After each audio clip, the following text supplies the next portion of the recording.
আজকে তোমাদেরকে 32 ampere main switch fitting করে দেখাবো। মেন সুইচটা খুলে নেওয়ার পরে প্লায়ের উপরে বসে ফুটো করা কমপ্লিট। এবার প্লায়ের সঙ্গে মেন সুইচটা ভালো করে টাইট দিয়ে নেওয়া হয়ে গেছে আমার। মেন সুইচটা এবার কানেকশান করে নেব। তারপরে মেন সুইচের মাথার উপরে একটা ফিউজ লাগিয়েছি, ওই ফিউজটা শর্টিং করে নেব।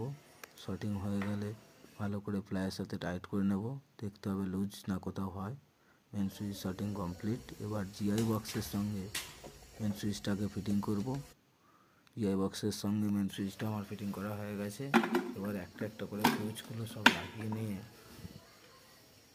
মেন সুইচের কাভারটাকে বন্ধ করে দিয়ে মেন সুইচটা অন করে দেব।